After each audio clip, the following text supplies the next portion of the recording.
Hey friends, it's Becky L. McCoy, and this is Sucker Punched.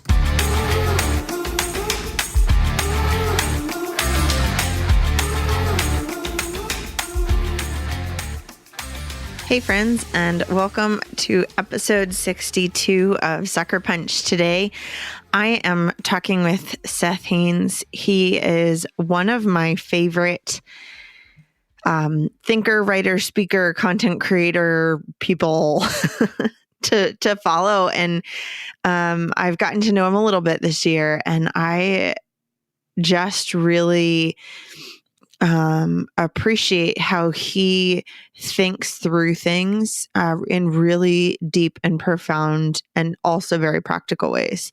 And he was one of those names that popped into my head right away when I knew that I wanted to talk about burnout. So I'm excited to introduce you to him. He wrote a book called Coming Clean, which we talk about a little bit. But I think if you have any struggle with any kind of addiction, then or have a loved one who does, this is a book that you're going to want to read. His words are just so encouraging and life-giving. If you don't know what you want for Christmas, if people keep asking, I was talking with somebody today about how it's so hard to make a Christmas list as an adult. Like, don't really need a lot of things, don't really want a lot of things, but maybe one of the things that you do want or you feel like you do need is time just to retreat and to learn and reflect on yourself. And if that is something that resonates with you, you should totally ask for a ticket to the Brave Together virtual retreat in February. The early bird price is available until the end of 2018. And we're going to talk about dreaming and what it means to dream and what it looks like to dream after not dreaming for a really long time. And I'm just so excited. So the early bird price is available until the end of 2018. It's a great gift to ask for. It's a great gift to give someone. And it's definitely a great gift to give yourself too. The actual retreat is on February 23rd, and it's all online, so you can participate from home. If you can't participate because you have other plans that day, that's cool too, because your ticket comes with a recording of the retreat. So you can rewatch your favorite sessions or catch up later if you can't attend with us. That being said, if you've attended one of our retreats or you missed one and you know that you really would benefit from the messages, or you want to share a message with someone else, you can get the audio version in the shop. So just head to beckylmccoy.com/shop and you can buy or gift someone the audio recordings of a previous retreat. There's some really, really rich stuff that I know I would be really excited to be gifted, because I'm a learner. Like, I'm someone who likes to learn and listen, and lots of information makes me really happy. So if you have a learner in your life, that would be a great gift. So we're talking about burnout in this series, and today Seth and I are talking about what happens when you burn out on social media, when social media is the thing that leads to your burnout. And he has been exploring this concept for a while in his own work. And so he's so generous to share some of that with us and all that he is learning. If you're feeling really burned out right now and you just need some help to get out of the burnout, I shared some of what I've learned as a single parent about burnout on the blog. You can just head to beckylmccoy.com/blog. It's right there. And it's not just single parents that experience burnout. That I think that's just like an adult thing. But you don't have to experience burnout at all. You can totally prevent it. You can totally live a life without burnout. And so there's just some really practical thoughts there. There's also a link in the show notes. So without waiting any longer, here is my conversation with Seth Haines about burnout and social media.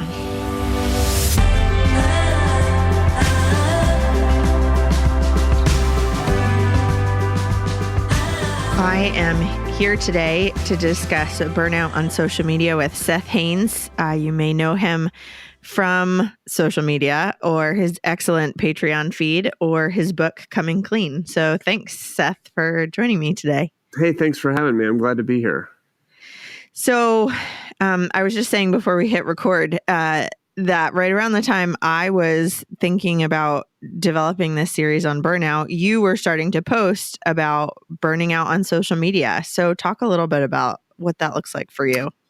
Yeah, I think it's been a slow burn out, not to take an old phrase and make it new, but it's been a slow burnout for me over the years. And I think for me, it's just been the process of watching the things that social media makes us do, the things it requires of us, the ways it requires us to, immediately talk about the issue du jour, the way it requires us to interact with people on the fly without sometimes without much time to think or to sort of contemplate whatever our response is going to be.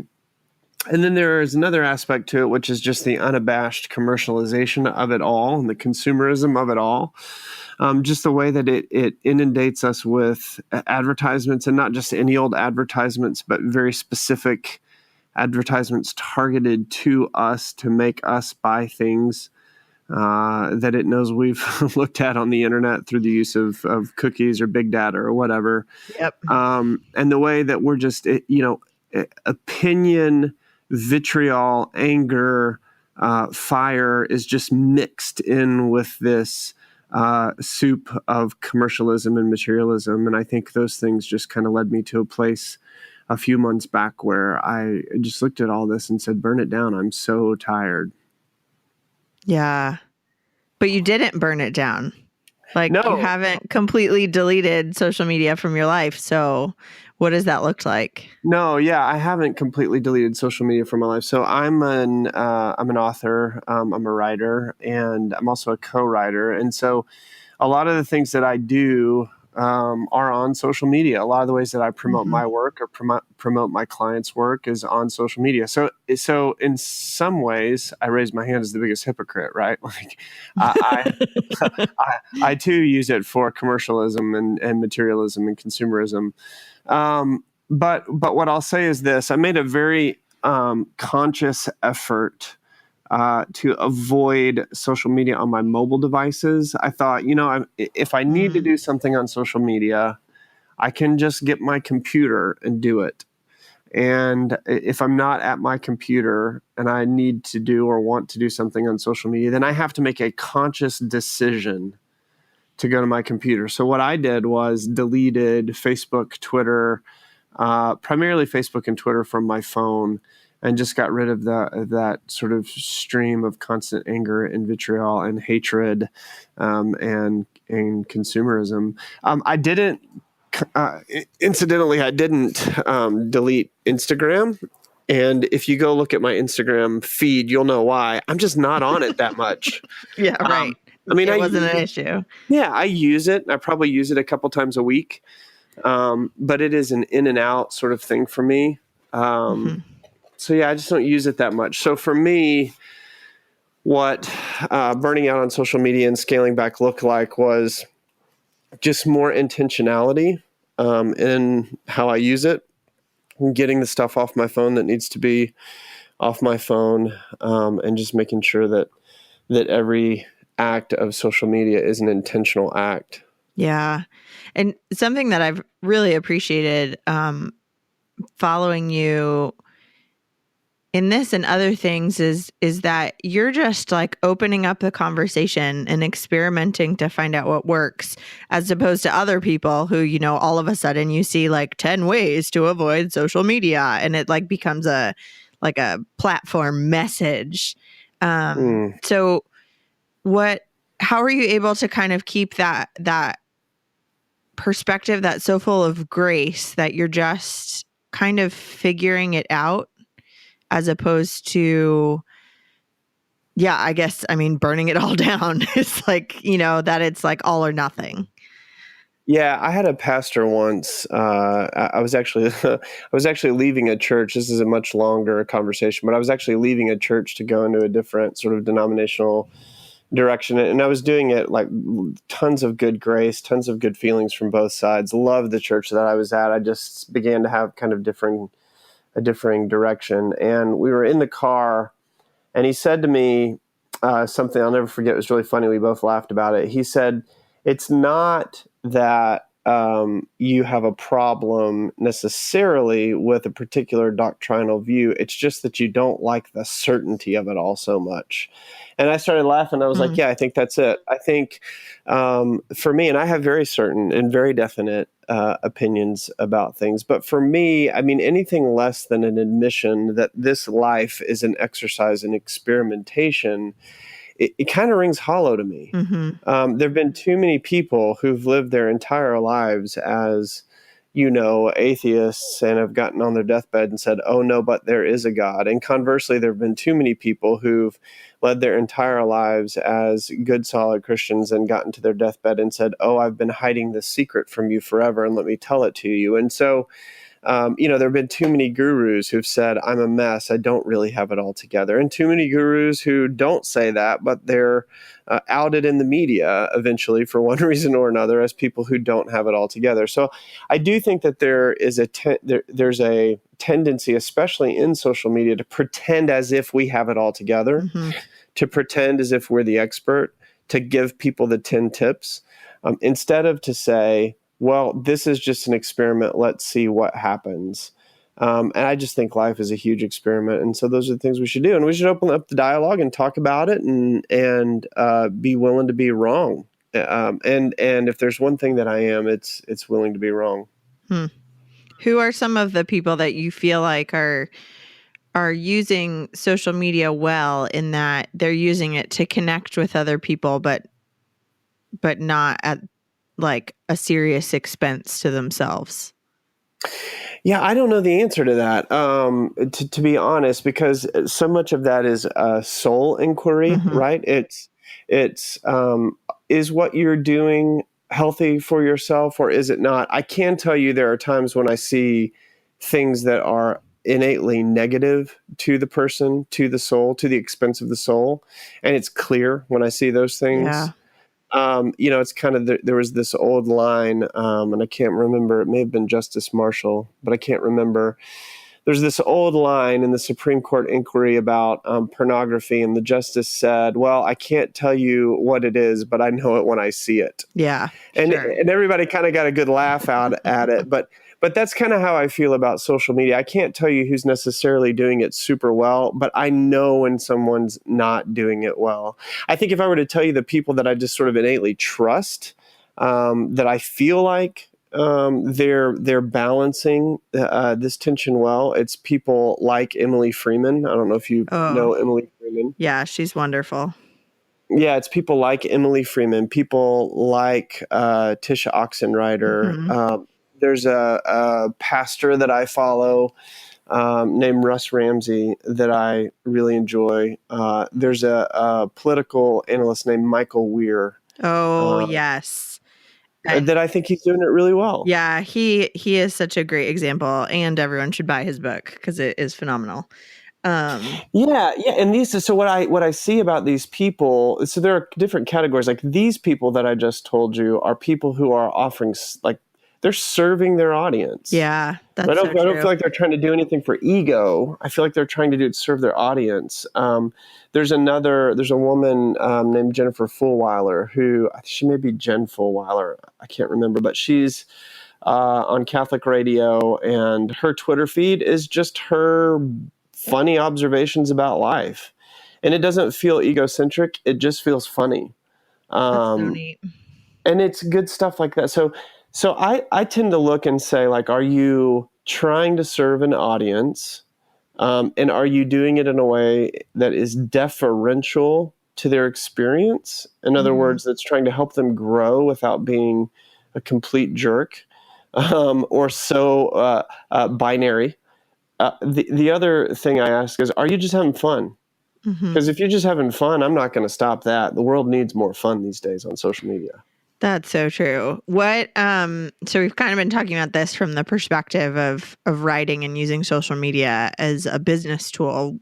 What about the people who they don't really have like a professional need for social media, and they want to continue to do it and hope that there's a way that it can be fun and lighthearted, but they're still kind of feeling burnt out and they're not really sure how to figure out what it can look like for them.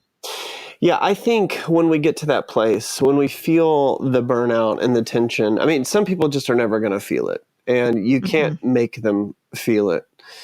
But my suspicion is that a lot of your audience will. And when we begin to feel the burnout, I mean, that's a time where we have to sit and stop and sit and ask ourselves, what's going on inside?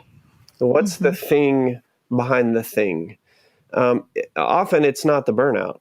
So for me, I was starting to get that inclination of burnout, and I couldn't have exactly articulated why, but I stopped, I slowed down, stopped using Twitter so much. I got it off my phone. I got Facebook off my phone.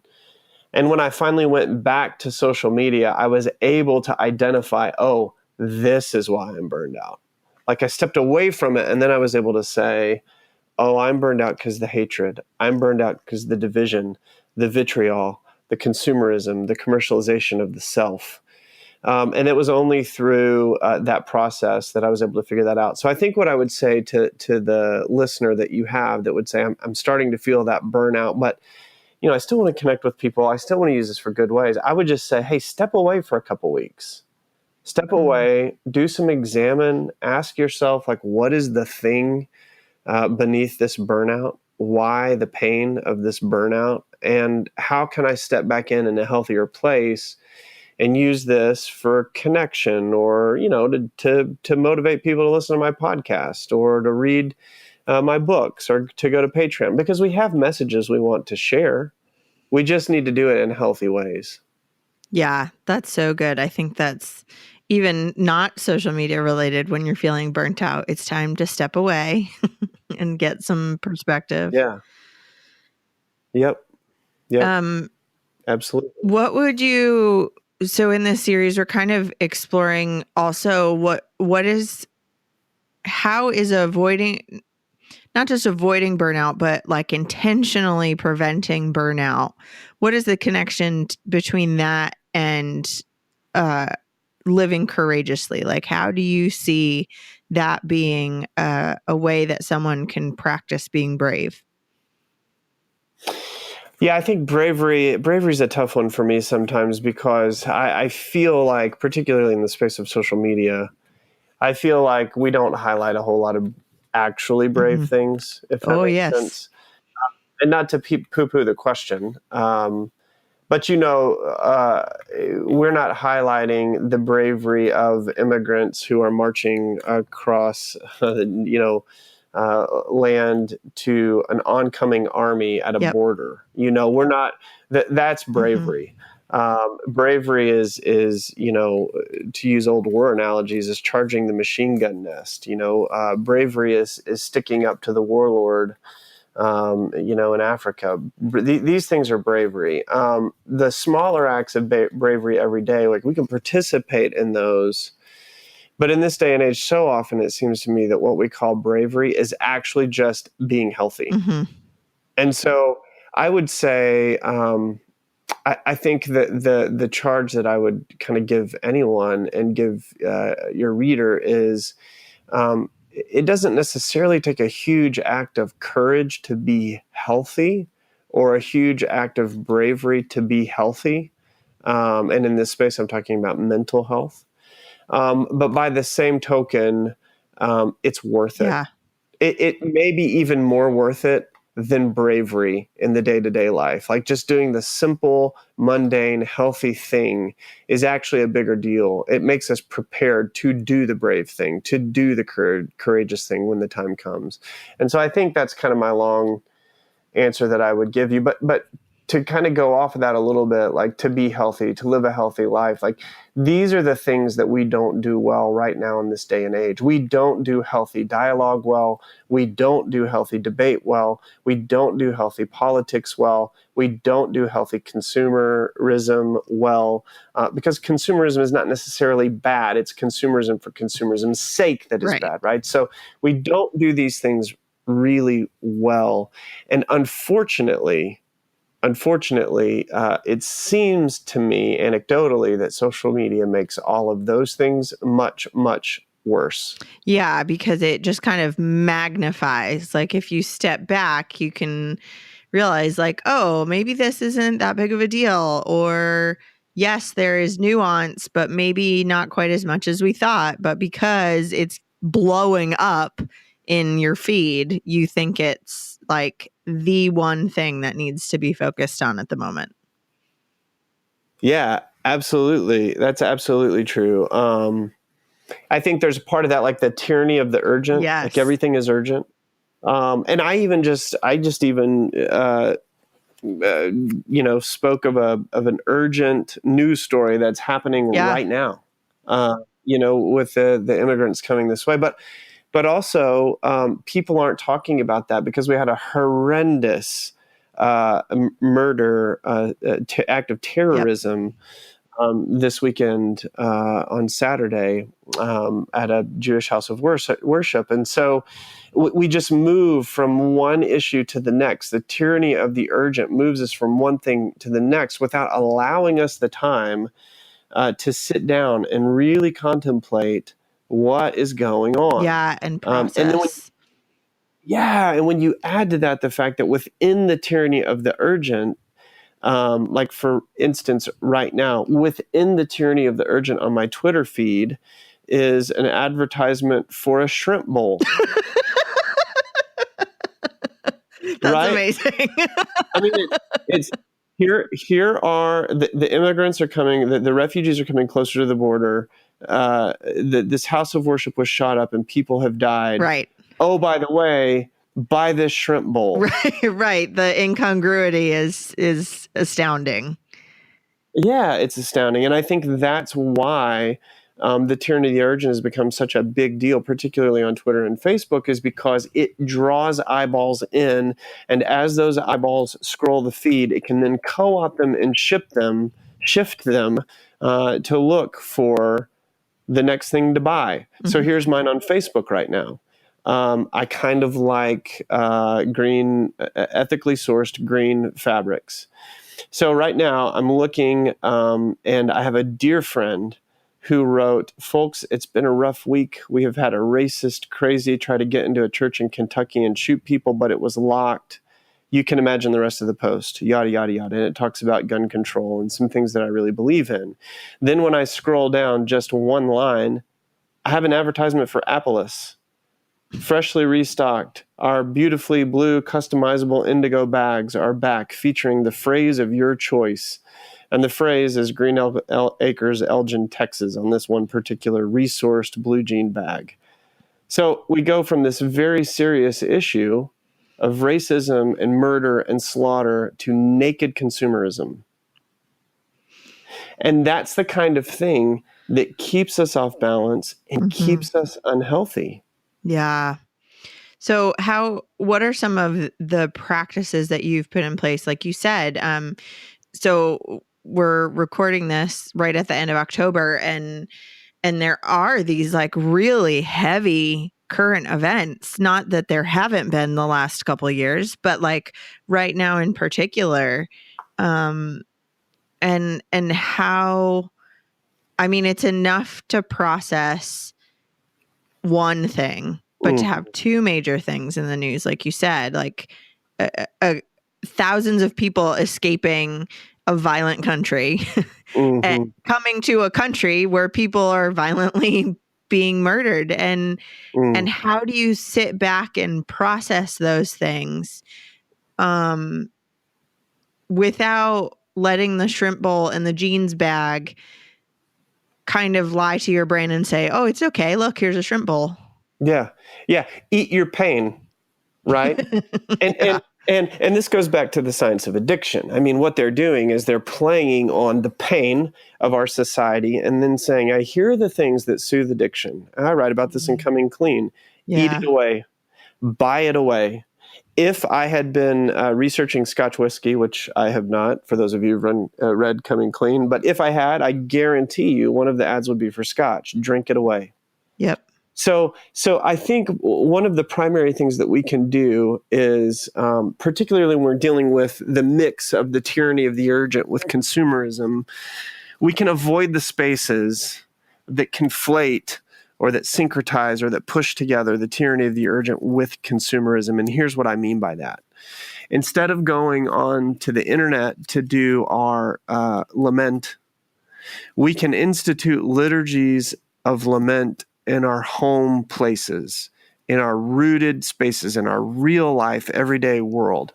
Now, this is not something I do well, so I'm going to go ahead and just own that. But my priest at my local congregation and my wife, who assists him, together they talked about how do we pull lament into the local space. And last week, we had in our service, during the prayers of the people, we had a liturgy of lament where we called out lamentable things. We provided times of silence to think and contemplate and pray, Lord, have mercy over those things.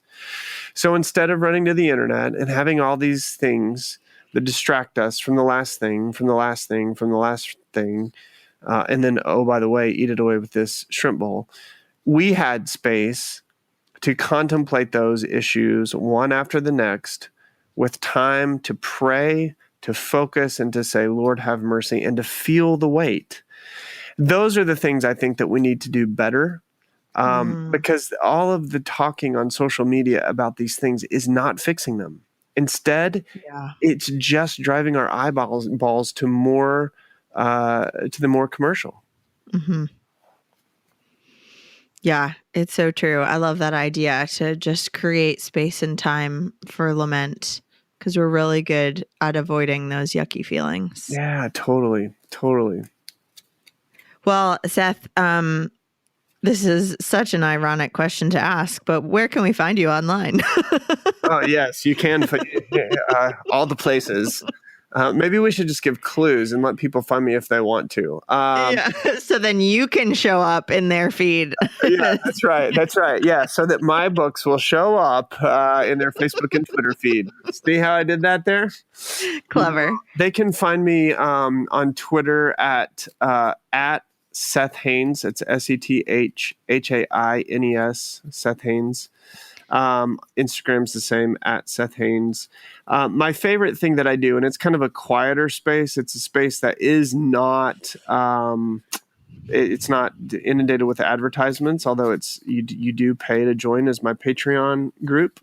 I second that. You are hands down my favorite follow on Patreon. Oh, thank you so much. I appreciate that. Yeah. And you can get in for the very relatively low price of $2, although you won't see everything. But it is payment. I have a $2 tier, a $4 tier, a $6 tier, and a $10 tier. There are some rewards, and you can find that by going to patreon.com/Seth Haines, SethHaines. And I am sending out books to the $6 and $10 people who've been waiting for 6 months. Terrible. I've been terrible. Oh man, I know. Follow through is hard. Well, it's not just for me. It wasn't just the fall through. It's that I couldn't seem to find the books, so that was kind of yeah, that makes it tricky. Yeah. So, but I just got them in last week, so I'm sending them out hopefully this week. Cool. So people follow Seth Haines all over, but especially on Patreon. That would be great.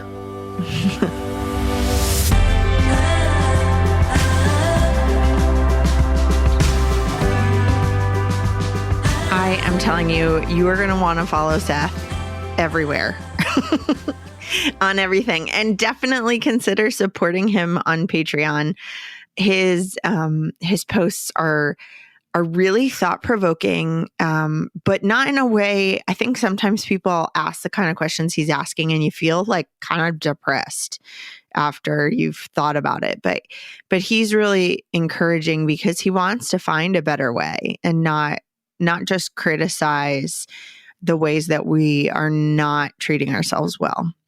So definitely find Seth. The links are in the show notes to connect with him. If this resonated with you, this episode resonated with you, especially with the holidays, I really encourage you to go back and listen to my conversation with Becky Kaiser in episode 59. We just talk about burnout and the holidays and some thoughtful and practical ways to avoid letting the holidays be the thing that you dread. Because it's so true that some people get so burned out on the holidays that it's not fun, it's not restful, it's not meaningful at all. So Becky and I talk about what it would look like if the holidays were special again. If you have a podcast or you're thinking about starting a podcast, you don't know where to start, you need so much help. I love working with the people over at Resonate Recordings.